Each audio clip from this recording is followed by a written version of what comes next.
தமிழ் பேசும் அனைத்து ஜோதிட நேயர்களுக்கும் அன்பான வணக்கங்க.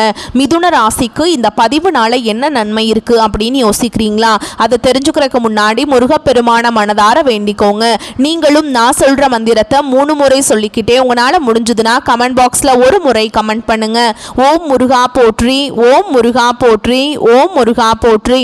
என்னை ஜெயிக்க வைத்த கந்தா கடம்பா கதிர்வேலா, நீதான் இந்த மிதுன ராசிக்காரர்களை வழிநடத்தி வாழ்க்கையில செழிக்க வைக்க வேண்டும். முருகனின் காலடியை தொட்டு வணங்கி நான் இந்த பதிவை தொடங்குறேங்க. தினமும் உங்களுக்கு கிரகநிலை மாற்றத்தால் வரக்கூடிய சுப பலன்களை அறிய கட்டாயம் சப்ஸ்கிரைப் பண்ணி பெல் பட்டன் அப்புறம் ஆல் ஆப்ஷன் இருக்கும், அதையும் கொடுத்து வைங்க. ஒவ்வொரு பதிவும் உங்களைய வெற்றியடைய வைக்க வேண்டும் அப்படிங்கிற எண்ணத்துல தாங்க போடுறோம். மிதுன ராசிக்காரங்க புதுமையான சிந்தனைகளுக்கு சொந்தக்காரங்க. பூ போல மனசு, கோபத்தை மறைச்சிட்டு சிரிப்பை மட்டும் காட்டக்கூடியவங்க. எடுத்த காரியத்தை எப்படியாவது முடிச்சிடணும் அப்படிங்கிறதுக்காக கஷ்டப்பட்டு போராடக்கூடியவங்க. நல்லது கெட்டதை முழுசா தெரிஞ்சவங்க. புதன் பகவானை ராசி அதிபதியாக கொண்டவங்க. எல்லா இடங்கள்லையும் நேர்மையையும் உண்மையை மட்டுமே நம்பக்கூடியவங்க. உங்களுக்கு சொந்தமோ பந்தமோ அது தப்புனா அது தப்பு தான், வெட்டு ஒன்று துண்டு ரெண்டுன்னு பேசக்கூடியவங்க. உங்களை ஒருத்தர் பஞ்சாயத்து கூட்டிட்டு போறார் அப்படின்னா நீங்க கூட்டிட்டு போறவர் பக்கமெல்லாம் சப்போர்ட் பண்ண மாட்டீங்க. எந்த தரப்புல நியாயம் இருக்குதோ அங்கதான் நீங்க சப்போர்ட் பண்ணுவீங்க. உண்மை நியாயத்துக்கு மட்டுமே என்னன்னைக்குமே கை கொடுப்பீங்க. உண்மைக்கு புறம்பா எந்த ஒரு விஷயத்தையுமே செய்ய மாட்டீங்க. இதனால தான் மிதுன ராசிக்காரங்களுக்கு நிறைய கஷ்டங்களும் துன்பங்களும் அதிகமாகவே ஏற்பட்டு இருக்கு. தங்களுடைய கஷ்டத்தையும் கண்ணீரையும் கடுகு அளவு கூட மற்றவங்களுக்கு தெரியாம பார்த்துப்பாங்க. இதனால பார்க்குறவங்க எல்லாருமே மிதுன ராசியா இவங்களுக்கு என்னப்பா சூப்பரா இருக்காங்க, இவங்களுக்கு என்ன குறைச்சல் அப்படின்னு தான் நினைச்சிட்டு இருக்காங்க. ஆனா சாப்பாட்டுக்கு கூட கஷ்டப்படுறது உங்களுக்கு மட்டும் தாங்க தெரியும். கஷ்ட காலத்துல திரும்பி பார்க்க கூட ஆள் கிடையாது. ஏதோ தட்டு தடுமாறி எந்திரிச்சு நிக்கிறப்போ உங்களை குறை சொல்றதுக்குன்னே நிறைய பேர் தேடி வருவாங்க.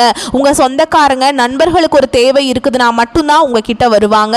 அந்த தேவை முடிஞ்ச உடனே உங்களை தூக்கி போட்டுருவாங்க. மறுபடியும் அவங்க வந்து உங்ககிட்ட உதவின்னு கேட்பாங்க. அவங்க உங்களுக்கு முன்னாடி பண்ண துரோகத்தை எல்லாமே மறந்துட்டு மீண்டும் அவங்களுக்காக உதவி செஞ்சு ஏமாறக்கூடியவங்க தான் நீங்க. கடந்த காலகட்டங்களில் தங்களுடைய வாழ்க்கையில நீங்க நல்லது நடக்க போதுன்னு நினைச்சிட்டு இருந்திருப்பீங்க. ஆனா உங்களுக்கு அந்த டைம்ல ஒரு மிகப்பெரிய ஏமாற்றம் தான். இந்த ஜென்மசனி மூலமா நிறைய பிரச்சனைகளும் கஷ்டங்களும் மட்டுமே உங்க வாழ்க்கையில அதிகப்படியாவே ஏற்பட்டு இருந்திருக்குங்க. மிதுன ராசிக்காரங்க சொந்த பந்தத்தை இழந்தாங்க, சொத்துக்களை இழந்தாங்க, தங்களுக்கு நெருக்கமாக இருக்கக்கூடிய உறவுகளையுமே இழந்தாங்க. கடைசியா நான் மட்டும்தான் எல்லாத்தையுமே இழந்துட்டு நிற்கிறதா இருக்குது, எனக்கு உயிர் வாழவே பிடிக்கலன்னு சொல்லிட்டு இருக்காங்க. இதுக்கு மேலே என்னால் வாழவே முடியல சாமி, தயவு செஞ்சு என்னை வந்து உன் கூடையே கூட்டிட்டு போயிரு. நான் இவ்வளவு கஷ்டப்பட்டதுக்கு அப்புறம் எனக்கு வாழ்க்கையில் வாழணுங்கிற எண்ணம் சுத்தமாகவே போயிருச்சு. உங்கள் மனசில் கவலையும் துன்பமும் தான் அதிகமாகவே இருக்குதுங்க. நீங்கள் செய்யக்கூடிய ஒவ்வொரு விஷயத்தையுமே தடுப்பதற்கும் உங்களை அவமானப்படுத்துவதற்கும் இங்கே நிறைய நபர்கள் வந்து முயற்சி பண்ணிட்டு இருக்காங்க. இது எல்லாமே தெரிஞ்சுமே கூட நீங்க என்னமோ பண்ணுங்க எனக்கு என்ன வந்துச்சு அப்படின்னு தன்னுடைய வேலையில மட்டும் என்னைக்குமே குறிக்கோளா இருக்கவங்க தான் நீங்க. ஏன் எனக்கு மட்டும் ஏன் இவ்வளவு கஷ்டம் வருது, என்னோட வாழ்க்கையில நான் யாருக்குமே கெடுதலையோ கஷ்டத்தையோ துன்பத்தையோ கொடுத்ததில்லை, எனக்கு மட்டும் ஏன் இந்த மாதிரி எல்லாம் நடக்குது அப்படின்னு தான் பெரும்பாலான மிதுன ராசிக்காரங்க சொல்லிட்டு இருக்கீங்க. உங்களுக்கு பிரச்சனைங்கிறது வரும், அது கொஞ்ச நாள் இருக்கும், அதுக்கப்புறம் இந்த பிரச்சனை போயிடும். இந்த மாதிரி பிரச்சனை வரும் போகும் அப்படிங்கிற நிலைமையில தான் நிறைய நபர்கள் வாழ்ந்துட்டு இருக்கீங்க. நீங்க என்னதான் பிரச்சனையை தவிர்த்தாலும் ஏதாவது ஒரு சூழல்ல உங்களை நோக்கி பிரச்சனையும் கஷ்டமும் வந்துக்கிட்டாங்க இருக்கு. ஆனா இனி வரக்கூடிய நாட்கள்ல உங்களுக்கு இன்பத்தையும் மகிழ்ச்சியை மட்டுமே தரக்கூடிய ஒரு காலகட்டமாகவே அமைஞ்சிருக்குது. இதனால் வரைக்கும் நடந்த கெட்ட விஷயத்தை எல்லாமே விட்டுருங்க. இனி வரக்கூடிய நாட்களில் உங்களுக்கு எப்படிப்பட்ட நன்மைகள் நடக்க போகுது அப்படிங்கிறத நம்ம தொடர்ந்து பார்க்க போகிறோம். இந்த 2025 கிட்டத்தட்ட 10 மாதங்கள் அப்படிங்கிறது முழுவதுமாக முடிய போகுது. இந்த 10 மாதங்களும் நிறைய கஷ்ட துன்பங்கள் மட்டுமே பெரும்பாலும் மிதுனராசிக்காரங்க சந்திச்சிருப்பீங்க. எங்கள் வாழ்க்கை எப்படி எப்படியோ போயிருமோ, எங்கள் வாழ்க்கையில் மாறுதலே வராதா சாமி அப்படின்னு தான் நிறைய நபர்கள் கேட்டுட்ருக்கீங்க. இனி வரக்கூடிய இந்த 2025 கடைசி 2 மாதங்களும் 2026 முதல் 4 மாதங்களை பொறுத்த வரைக்கும் இந்த இடைப்பட்ட 6 மாதங்களை பொறுத்த வரைக்கும் நல்ல ஒரு ராஜயோகத்தை கொண்டுள்ள ஒரு நாட்களாகவே பார்க்கப்படுதுங்க. இந்த வீடியோ பதிவில் நம்ம நவம்பர் மாத பலன்களை பற்றி பார்க்க போறோங்க. அது கூடவே நட்சத்திர பலன்களை பார்க்கும்போது உங்களுக்கு கூடுதல் விவரங்களா இருக்கும். அந்த வகையில் உங்களுக்கு கிரக நிலைகள்னு பார்த்தோம்னா தன வாக்கு குடும்பஸ்தானத்தில் குரு பகவானும், தைரிய வீரிய ஸ்தானத்தில் கேது பகவானும், சுகஸ்தானத்தில் சுக்கிர பகவானும், ரண ருண ரோகஸ்தானத்தில் செவ்வாய் பகவானும், பஞ்சம பூர்வ புண்ணிய ஸ்தானத்தில் சூரிய பகவானும், புதன் பகவான் பகவானும் கூட்டணியில் இருக்காங்க. பாக்கியஸ்தானத்தில் சனி பகவானும் ராகு பகவானும் கூட்டணியில் இருக்காங்க. இப்படி கிரக நிலைகள் இருக்குதுங்க. சூரியன் சுக்கிரன் இணைந்து மூல திரிகோண வீட்டில் இருக்காங்க. இதில் சூரியன் நீச்சம் அடைந்ததாலும் நீச்சபங்க ராஜயோகம் அங்கே உருவாகி இருக்குதுங்க. மேலும் சுக்கிரன் புதன் இணைந்து லக்ஷ்மி நாராயண யோகத்தை தரப்போறாங்க. சூரிய பகவான் 16ஆம் தேதிக்கு பிறகு செவ்வாயின் வீடான விருச்ச ராசிக்கு பயிற்சி ஆகிறாருங்க. அதே வீட்டில் 26ஆம் தேதிக்கு பிறகு சுக்கிர பயிற்சி ஆகிறார். ஏற்கனவே அங்கு செவ்வாய் ஆட்சி பலத்துடன் இருக்கிறார். தவிர குருவின் பார்வையும் இருக்குதுங்க. உங்களுக்கு சனியுடைய வக்ர பயிற்சியும் குருவுடைய வக்ர பயிற்சியும் சூரிய பயிற்சியும் சுக்கிர பயிற்சியும் இந்த 4 ராஜகிரகங்களுடைய ஒட்டுமொத்த பயிற்சியும் வரக்கூடிய நாட்களில் உங்களுக்கு முழுவதுமாகவே கிடைக்க போகுது. அதில் குறிப்பாக பார்த்தீங்கன்னா உங்களுக்கு இந்த சனியுடைய வக்ர நிவர்த்தி தான். ஏன்னா இதுதான் உங்களுக்கு நல்ல ஒரு முன்னேற்றத்தை தரக்கூடிய ஒரு பயிற்சியாக பார்க்கப்படுது. இத்தனை நாட்களாக மைனஸாக மட்டுமே செயல்பட்டு கொண்டிருந்த சனி பகவான் இனி வரக்கூடிய ஒரு 6 மாத காலகட்டங்களுக்கு உங்களுக்கு முழுவதுமாகவே பிளஸ்ஸாக மட்டுமே செயல்பட போறார். இதன் மூலமாக கடந்த காலகட்டங்களில் உங்கள் வாழ்க்கையில் நீங்கள் எதையெல்லாமே இழந்துட்டு கஷ்டப்பட்டு வருத்தப்பட்டு இருக்கீங்களோ அது அனைத்தும் பெறக்கூடிய ஒரு காலகட்டமாகவே பார்க்கப்படுது. அடுத்ததான் பார்த்தீங்கன்னா குருவுடைய வக்ர நிவர்த்தி. ஏன்னா குரு பயிற்சியானது மே மாதமே ஸ்டார்ட் ஆயிடுச்சு. ஆனால் மிதுன ராசிக்கு இதன் மூலமாக எந்த ஒரு பலனுமே கிடைக்கவே இல்லைங்க. இப்போ உங்களுடைய ராசியில் 8ஆம் இடத்துக்கு பார்த்தீங்கன்னா குரு பகவான் வராருங்க. இதன் மூலமாக ஒட்டுமொத்த குரு பயிற்சி பலன்களும் உங்களுக்கு முழுமையாக கிடைக்க போகுது. இதன் மூலமாக பொருளாதாரத்தில் நல்ல ஒரு முன்னேற்றம் அப்படிங்கிறது விரைவில் உங்கள் வாழ்க்கையில் எதிர்பார்க்கலாங்க. அடுத்ததான் பார்த்தீங்கன்னா சுக்கிர பயிற்சி. ஏன்னா போன மாதம் பார்த்தீங்கன்னா சுக்கிர பகவான் உங்களுடைய ரிஷபராசி வீட்டிலிருந்து மிதுன ராசி வீட்டுக்கு வந்திருக்கார். இதன் மூலமாக ஒட்டுமொத்த சுக்கிர பயிற்சி பலன்களும் உங்களுக்கு முழுமையாக கிடைக்க போகுது. உங்களுக்கு கிடைத்தது போக தான் மீதி இருக்கக்கூடிய பலன்கள் பார்த்தீங்கன்னா மற்ற ராசிக்காரங்களுக்கு கிடைக்க போகுது. இதன் மூலமாக உங்களுக்கு கூடுதல் முன்னேற்றம் அப்படிங்கிறது நிச்சயமாக எதிர்பார்க்கலாங்க.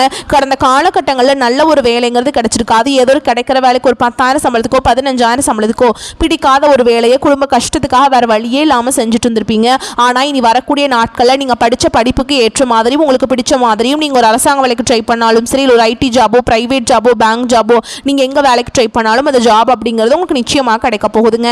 கோர்ட்டு கேஸின் ரொம்ப நாட்டில் அலைஞ்சிட்டு இருக்க நபர்களுக்கு விரைவில் உங்களுக்கு சாதகமாகவே தீர்ப்பு வரும். சொத்து பிரச்சனையும் உங்களுக்கு சாதகமாகவே முடியும். சனி பகவானுடைய பார்வை உங்களுக்கு நேரடியாகவே இருக்குது. இதன் மூலம் வருமானம் அப்படிங்கிறது பல வழிகளில் வரும். தொழிலில் லாபம் சற்று அதிகமாகவே கிடைக்கும். அரசியல்வாதிகளை பொறுத்த வரைக்கும் புதிய பொறுப்புகள் புதிய பதவிகள் எல்லாமே தானாகவே உங்களை வந்து சேரும். ராகு கேதுவால் உங்களுடைய செல்வாக்கு உயரும். உடல் ஆரோக்கியம் மேம்படும். சங்கடங்கள் நீங்கும். மறைமுகமாக உங்கள் தொழில் வாழ்க்கையிலும் சரி இல்லற வாழ்க்கையிலும் சரி நிறைய நபர்கள் வந்து தொல்லை கொடுத்திருப்பாங்க. இனி அவங்களுடைய தொந்தரவுங்கிறது முழுவதுமாகவே இருக்காதுங்க. கடந்த காலகட்டங்களில் நீங்களும் ஒரு கம்பெனியில் இரவு பகல் பார்க்காம உழைச்சிட்டு இருந்திருப்பீங்க. உங்களுடைய சொந்த கம்பெனியாக நினச்சி வேலை செஞ்சிருப்பீங்க. ஆனால் உங்களுக்கு இது நாள் வரைக்கும் சரியான ஒரு அங்கீகாரம் அப்படிங்கிறது கிடைச்சிருக்காது. உங்களுக்கு அப்புறமோ இல்லை உங்கள் கூடையோ நிறைய நபர்கள் வேலைக்கு வந்திருப்பாங்க. அவங்களுக்கு நல்ல ஹையரான ஒரு பொசிஷனுக்குலாம் போயிருப்பாங்க. ஆனால் நீங்கள் எப்படி வேலைக்கு போனீங்களோ அதே மாதிரி தான் இன்னைக்கு வரைக்குமே இருந்திருப்பீங்க. இனி வரக்கூடிய நாட்களில் உங்களுக்கு சம்பள உயர்வு பதவி உயர்வு உங்களுக்கு மேலே இருக்கக்கூடிய அதிகாரிகளுடைய ஆதரவு முதற்கொண்டு உங்களுக்கு கிடைக்க போகுதுங்க. இனி உங்கள் வார்த்தைக்கு மதிப்பு மரியாதை கிடைக்கும். அந்தஸ்தில் நீங்கள் எதிர்பார்த்த உயர்வுக்கு போக போகிறீங்க. இனி நினச்சது எல்லாமே நடக்கும். தொழில் வியாபார தடைகள் அனைத்தும் விலகும். லாபம் அதிகமாக கிடைக்கும். முன்னேற்றம் உண்டாகும். வரவேண்டிய பணம் விரைவில் கைக்கு வந்து சேரும். குடும்பத்தில் நெருக்கடிகள் விலகும். செல்வாக்கு அந்தஸ்து உயரும். வெளிநாட்டு முயற்சிகள் வெற்றியை தரும். தெய்வ சிந்தனை அதிகமாகும். பெரியோர்களுடைய உதவிகள் கிடைக்கும். உறவுகளில் இருந்த சண்டை சச்சரவு முழுவதுமாகவே விலகும். புதிய நண்பர்கள் உங்களுக்கு உதவி செய்வாங்க. தொழிலில் ஏற்பட்ட நெருக்கடிகள் நீங்கும். முடங்கி கிடந்த நிறுவனங்கள் மீண்டும் இயங்கும். வியாபாரத்தில் எதிர்பார்த்த லாபம் கிடைக்கும். புதிய தொழில் தொடங்கக்கூடிய முயற்சிகள் கண்டிப்பாக உங்களுக்கு வெற்றியை தரும். கடந்த காலகட்டங்களில் திருமண நிலை அப்படிங்கிறது மிதுன ராசிக்காரங்களுக்கு நிறைய பிரச்சனையுமே சிக்கலையுமே பெரும்பாலும் சந்திச்சிருப்பீங்க. இதில் குறிப்பாக பார்த்தீங்கன்னா பெண்களுக்கு ஏதாவது ஒரு வகையில் எளிமையாக திருமணம் அப்படிங்கிறது அடைஞ்சிருது. ஆனால் ஆண்கள் தான் ரொம்ப ரொம்ப பாவம். ஏண்டா மிதுன ராசியில் பிறந்தோம் வேற ஏதாவது ராசியில் பிறந்திருந்தா கூட இந்நேரத்துக்கு கல்யாணமாவது அடைஞ்சிருக்குமே. வயது பார்த்தீங்கன்னா 30 33 35 38 வயது வரைக்குமே ஆகியுமே நாங்கள் திருமண நிலை அடையாமல் இன்னைக்கு வரைக்குமே கஷ்டப்பட்டுட்டு இருக்கோம் அப்படின்னு நிறைய ஆண்கள் சொல்கிறீங்க. கண்டிப்பாக வரக்கூடிய ஒரு 6 மாதங்களுக்குள்ளே நீங்கள் எதிர்பார்த்த மாதிரியே நல்ல ஒரு வரன் அப்படிங்கிறது உங்களுக்கு வாழ்க்கை துணையாக விரைவில் வந்து அமைய போகிறாங்க. வாழ்க்கை துணையை இழந்த மிதுனராசி ஆண்களோ பெண்களோ அடுத்து வந்து 2வது திருமணம் அதாவது செகண்ட் மேரேஜ் பண்ணலாமா வேண்டாமா அப்படிங்கிற ஒரு மிகப்பெரிய குழப்பத்தில் இருப்பீங்க. அப்படி 2வது திருமணம் பண்ணும்போது சொந்தக்காரங்க தப்பா பேசிடுவாங்களா, ஊர்க்காரங்க தப்பா நினைச்சிருவாங்களா, அவங்க என்ன நினைப்பாங்க இவங்க என்ன நினைப்பாங்க அப்படின்ட்டு நிறைய நபர்கள் வந்து 2வது திருமணத்தை பற்றி யோசிக்காமல் இருக்கீங்க. இப்போ இருக்கக்கூடிய பொருளாதார சூழலும் இப்போ இருக்கக்கூடிய காலகட்டத்தையும் வச்சு பார்க்கும்போது ஒரு சிங்கிள் பேரண்டால் இந்த சொசைட்டியில் சர்வே பண்ணுறது ரொம்ப ரொம்ப கஷ்டங்க. நீங்கள் எதிர்பார்த்த மாதிரியே நல்ல ஒரு மறுவாழ்க்கை அப்படிங்கிறது விரைவில் உங்களுக்கு அமையும். குழந்தை பாக்கியத்துக்காக எங்கள் மிதுன ராசி நேயர்கள் பார்த்தீங்கன்னா எங்களுக்கு மேரேஜ் ஆகி 3 வருஷம் ஆகுது சாமி, 5 வருஷம் ஆகுது, 8 வருஷம் ஆகுது, நாங்களும் போகாத ஹாஸ்பிட்டல் இல்லை, பார்க்காத ட்ரீட்மெண்ட் இல்லை, வாரத்தில் 3 நாள் நாள் முருகர் கோவிலுக்கு போய் வழிபாடு செஞ்சுட்டு வந்துட்டுருக்கோம், ஆனால் எங்களுக்கு குழந்தை பாக்கியமே இல்லை சாமி அப்படின்னு தான் நிறைய நபர்கள் சொல்லிட்டு இருக்கீங்க. கண்டிப்பாக வரக்கூடிய ஒரு 6 மாதங்களுக்குள்ள நிச்சயமாக உங்களுக்கு குழந்தை பாக்கியம் அப்படிங்கிறது விரைவில் உண்டாகும். பிரிந்திருக்கக்கூடிய கணவன் மனைவி எல்லாமே பார்த்தீங்கன்னா டிவோர்ஸ்க்காக அப்ளை பண்ணி வெயிட் பண்ணிட்டு இருப்பீங்க. நீங்கள் மீண்டும் ஒரு முறை நேரில் சந்தித்து பேசக்கூடிய வாய்ப்பு கிடைக்கும் பட்சத்தில் அந்த டிவோர்ஸ் எல்லாமே அப்ளை பண்ணியிருந்தாலும் அதை எல்லாமே கேன்சல் பண்ணிட்டு மீண்டும் இருவரும் ஒன்றாக இணைந்து வாழ்வீங்க. கடந்த காலகட்டங்களில் காதல் அதிகமான தோல்விகளை மட்டுமே சந்திச்ச ராசின்னு பார்த்தீங்கன்னா அது முழுக்க மிதுன ராசிக்காரங்க தான். ஏன்னா அந்த டைமில் நல்லா லவ் பண்ணிட்டு இருந்திருப்பீங்க. திடீர்னு ஒரு சண்டை சச்சரவு ஈகோ பிரச்சனை மூலமாக அந்த லவ் பிரேக்கப் ஆயிருக்கும். இல்லை வீட்டில் போய் சொல்லும்போது பெற்றோர்கள் உங்களுடைய காதலுக்கு தடையாக இருந்திருப்பாங்க. வேற ஜாதியாக இருக்குது, வேற நல்ல ஃபேமிலியாக தெரியல, வசதி இல்லை, ஏதோ ரீசன்லாம் சொல்லி தட்டி கழிச்சிருப்பாங்க. ஆனால் இனி வரக்கூடிய நாட்களில் உங்களுடைய காதலை வெளிப்படுத்தும் போது அந்த காதல் கண்டிப்பாக கைகூடும். வீட்டில் போய் சொல்லும்போது பெற்றோர்களை உங்களுக்கு முன்னாடி நின்று திருமணம் செய்து வைக்கக்கூடிய வாய்ப்புகளும் அதிகமாகவே உள்ளது. இனி வரக்கூடிய நாட்களில் கடினமான காரியத்தையுமே சுலபமாக செஞ்சு முடிச்சிருவீங்க. உங்கள் எளிமையான பேச்சு திறமையால் நீங்கள் அனைவரையுமே கவர்ந்திருப்பீங்க. சமூகத்தில் உங்கள் பெயருக்கும் புகழுக்கும் படிப்படியாக முன்னேற்றம் வரப்போகுது. சிலருக்கு படிப்பதற்காகவும் வேலை விஷயமாகவும் தொழில் விஷயமாகவும் வெளியூர் வெளிநாடு போகக்கூடிய வாய்ப்புகள் எல்லாமே கிடைக்க போகுது. உங்கள் குடும்பத்தில் கடந்த காலகட்டங்களில் எந்த ஒரு சுப நிகழ்ச்சியுமே நடந்திருக்காது. இதை நினைச்சு வீட்டில் இருக்கக்கூடிய பெரியவங்க எல்லாமே ரொம்பவே வருத்தப்பட்டு இருந்திருப்பாங்க. இனி வரக்கூடிய நாட்களும் உங்கள் குடும்பத்தில் திருமணம், சீமந்தம், புதிதாக வீடு கட்ட ஆரம்பிப்பீங்க. கிரகப்பிரவேசம் போன்ற சுப நிகழ்ச்சிகள் எல்லாமே தொடர்ந்து நடக்க போகுது. சிலர் புதிதாக தொழில் தொடங்குற முயற்சி பண்ணுவீங்க. அந்த முயற்சிக்கு எதிர்பார்த்த உதவிகள் உங்களுக்கு விரைவில் கிடைக்கும். மிதுன ராசியை பொறுத்த வரைக்கும் நீங்கள் ஆண்களோ பெண்களோ அரசு வேலையோ தனியார் வேலையோ கூலி வேலையோ நீங்கள் எதிர்பாராத வருமானம் அப்படிங்கிறது உங்களுக்கு இரட்டிப்பு மடங்காக கிடைக்க போகுது. சேமிப்பு அப்படிங்கிறது பல மடங்காக உயரப்போகுதுங்க. இதன் மூலமாக கடந்த காலகட்டங்களில் ஏற்பட்ட கடன் பிரச்சனை அனைத்தும் வரக்கூடிய நாட்களில் உங்களுக்கு முழுவதுமாகவே நிவர்த்தியாக போகுது. நீங்கள் இப்போ ஒரு மிதுனராசிக்காரங்களை பார்த்து கேட்டிங்க அப்படின்னா எனக்கு 3 லட்சம் இருக்குதுங்க, 5 லட்சம் இருக்குதுங்க, 10 லட்சம் இருக்குதுங்கன்னு சொல்லுவாங்க. கடன் இல்லாத மிதுனராசிக்காரங்களை நீங்கள் பார்க்குறது ரொம்ப கஷ்டங்க. இந்த 2025 முடிஞ்சு 2026 நீங்கள் அடியெடுத்து வைக்கிறதுக்குள்ள அனைத்து விதமான கடன் பிரச்சனையும் வரக்கூடிய நாட்களில் உங்களுக்கு முழுவதுமாக நிவர்த்தியாக போகுது. இனி உங்களுடைய வளர்ச்சி அப்படிங்கிறது யாருமே எதிர்பார்க்காத அளவுக்கு ஒரு மிகப்பெரிய ஒரு அசுர வளர்ச்சியாக இருக்க போகுது. உங்களுடைய நண்பர்கள், உங்களுடைய சொந்தக்காரங்க, உங்களுடைய குடும்ப உறவுகளே உங்களுக்கு எதிரிகளாகவும் துரோகிகளாகவும் மாறக்கூடிய வாய்ப்புகள் அதிகமாகவே உள்ளது. உங்களுடைய வளர்ச்சியை கண்டு அவர்களே உங்களுக்கு குளிப்பறிக்கக்கூடிய வாய்ப்புகளும் அதிகமாக உள்ளது. தவறான உறவு, தவறான நண்பர்கள் என்று தெரிந்தால் உடனடியாக அவர்களை விட்டு கொஞ்ச நாட்கள் மட்டும் விலகி இருப்பது மிதுன ராசிக்கு ரொம்ப நல்லதுங்க. மிதுன ராசி மற்றும் மிதுன லக்னத்திற்கு இந்த காலகட்டம் அருமையாக இருக்கும். ராசி அதிபதி புதன் சுக்கிரனுடன் இணைந்திருக்கிறார். கிட்டத்தட்ட மாதம் முழுவதுமே புதன் நல்ல நிலையில தாங்க இருக்காரு. சுபகிரகமான சுக்கிரனுடன் இணைந்திருப்பது கூடுதல் நற்பலன்களை தரும். லக்ஷ்மி நாராயண யோகம் கிடைப்பதால் சொந்த வீடு, நிலம், ஆடை, ஆபரணம் உள்ளிட்ட சொத்து சேர்க்கை இருக்கும். 5ஆம் இடமான இஷ்ட தெய்வம், குலதெய்வம் இடத்துல ராசி அதிபதி இருக்காருங்க. இதனால் கடவுளின் ஆசீர்வாதம் நிச்சயமா உண்டுங்க. குடும்பத்தில் இருந்த பிரச்சனைகள் தீர்ந்து நிம்மதி கிடைக்கும். திடீர் அதிர்ஷ்டம், திடீர் பணவரவு நிச்சயமா உண்டு. சீரான பணப்புழக்கத்தால் பொருளாதாரம் ஏற்றமடையும். கடந்த காலங்களில் இருந்த பெயர், புகழ், அந்தஸ்து, பணம், சொத்து எல்லாவற்றையும் மீட்டெடுக்கும் மாதமாக இருக்கும். இழுபறியாக இருந்த காரியங்கள் நிவர்த்தியாகி மனதில் நினைத்தவை ஒவ்வொன்றாக நடைபெறும். நிதி வழக்கு காரணமாக நின்றிருந்த வீட்டு கட்டுமான பணிகள் மீண்டும் நடைபெறும். ஆரோக்கியத்திலிருந்து வந்த தொந்தரவுகள் நீங்கி உடல் நலன் சிறப்பாக இருக்கும். மனதில் தைரியம், தன்னம்பிக்கை அதிகரித்து எதிலும் ஒரு கை பார்த்தலாம் அப்படிங்கிற துணிந்து இறங்கி வெற்றி பெறுவீங்க. கல்வியில முன்னேற்றம் காணப்படும். உத்தியோகத்தில் இருந்த பிரச்சனைகள் நீங்கும். உத்தியோகத்தில் நீங்க எதிர்பார்த்தபடியான மாற்றங்கள், சிலருக்கு நல்ல உத்தியோகம் கிடைப்பதற்கான வாய்ப்பு இருக்குதுங்க. வம்பு வழக்குகள்ல சாதகமான தீர்ப்பு கிடைக்கும். உங்களின் எதிரிகளை வீழ்த்தி தடம் பதிப்பீங்க. பயணங்களால் ஆதாயம் உண்டு. நீலகாலமாக திட்டமிட்ட விஷயங்களை நிறைவேற்ற இது சரியான காலகட்டம். உங்கள் ராசி அதிபதி இடையில் சில நாட்கள் வக்ர நிலை அடைகிறாருங்க. எனவே கோபத்தை குறைத்து கொண்டு எல்லாவற்றிலும் நிதானத்தை கடைபிடிக்க வேண்டும். மனதில் மாறுபட்ட சிந்தனைகள் ஓடும். எனவே தெளிவாக சிந்தித்து முடிவெடுக்க வேண்டும். உங்கள் வீட்டு அருகில் உள்ள பெருமாள் கோயிலுக்கு சென்று வழிபடுவது அற்புதமான மாற்றங்களை கொடுக்கும். மேலும் உங்களை பொறுத்த வரைக்கும் விரிவான பலன்களை பார்க்கலாங்க. பொருளாதார முன்னேற்றம், பணவரவுல திருப்தி ஆகியவை இருக்கும். எடுத்த காரியத்தை சிறப்பாக செய்து முடிப்பீங்க. உடல் ஆரோக்கியம் உண்டாகும். வழக்குகளில் சாதகமான போக்கு காணப்படும். தொழில் வியாபாரத்தில் இருந்த தோய்வு நீங்கி வேகம் பிடிக்கும். எதிர்பார்த்த ஆர்டர் கிடைக்கும். லாபம் கூடும். உத்தியோகத்தில் இருப்பவர்களின் செயல்திறன் அதிகரிக்கும். மேல் அதிகாரிகளின் பாராட்டும் பதவி உயர்வும் கிடைக்கும். புதிய வேலை தேடுபவர்களுக்கு சாதகமான பலன் கிடைக்கும். குடும்பத்தில் மகிழ்ச்சியான சூழல் காணப்படும். கணவன் மனைவிக்கிடையே ஒற்றுமை உண்டாகும். பிள்ளைகள் மூலம் பெருமைகள் ஏற்படும். உறவினர்கள் வருகையும் அவர்களால் நன்மையும் உண்டாகும். திருமணம் தொடர்பான பேச்சுக்கள் சாதகமாக முடியும்.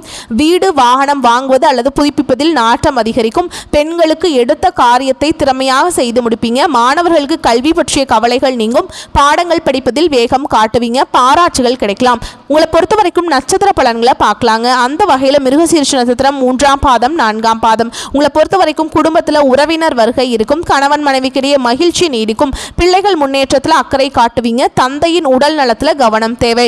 ஆடை ஆபரணம் வாங்குவீங்க. எடுத்த காரியங்கள் நல்லபடியாக முடியும் என்ற மனக்கவலை ஏற்படும். முடியுமா அப்படிங்கிற மனக்கவலை ஏற்படும். புதிய வாய்ப்புகள் தேடி வரும். கிடைக்கும் வாய்ப்பினை பயன்படுத்திக் கொள்வது புத்திசாலித்தனம்ங்க. அடுத்ததா திருவாதிரை நட்சத்திரம். உங்களை பொறுத்த வரைக்கும் உடன் இருப்பவர்களை ஆலோசித்து காரியங்களில் முன்னெடுப்பது உங்களுக்கு வெற்றிக்கு தடை வராமல் காக்கும். அரசியல் துறையினருக்கு சாதகமான காலகட்டமாக அமையும். இருந்தாலும் புத்தி கூர்மையுடன் செயல்களை ஆராய்ந்து செய்வது நன்மையை பயக்குங்க. மேலிடத்திற்கும் உங்களுக்கும் தேவையற்ற வாக்குவாதம் வரலாம். அதனால கவனமா இருந்துக்கோங்க. அடுத்ததா புனர்பூச நட்சத்திரம் 1ஆம் பாதம் 2ஆம் பாதம் 3ஆம் பாதம். உங்களை பொறுத்த வரைக்கும் மாணவர்களுக்கு கல்வியில் இருந்த சிக்கல்கள் தீரும். ஆசிரியர்களின் ஆலோசனை கூடுதல் மதிப்பெண் பெற உதவுங்க. வாழ்வில் வளம் பெறும். குடும்ப ஒற்றுமை உண்டாகும். தொலைநோக்கு சிந்தனையுடன் புதிய கருத்துகளுக்கு மதிப்பளிப்பீங்க. நீங்கள் எடுத்த காரியத்தை நிதானமாக செய்து முடிப்பீங்க. எதையும் சாதிக்கும் திறமை உண்டாகும். உங்களை பொறுத்த வரைக்கும் பரிகாரம் அப்படின்னு பார்த்தோம்னா நரசிம்ம பெருமாளை வணங்குவது நன்மையை உண்டாக்கும். உங்களை பொறுத்த வரைக்கும் சந்திராஷ்டமம் தினங்கள்னு பார்த்தோம்னா நவம்பர் 25, 26, 27 இந்த நாட்களில் எங்கும் கவனம், எதிலும் கவனம்.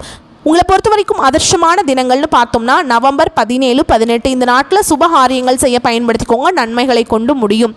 வரக்கூடிய வாய்ப்பை மட்டும் கரெக்டாக பயன்படுத்திக்கோங்க. வாழ்த்துக்கள். நன்றி, வணக்கம். வாழ்க வளமோடு நலமோடு.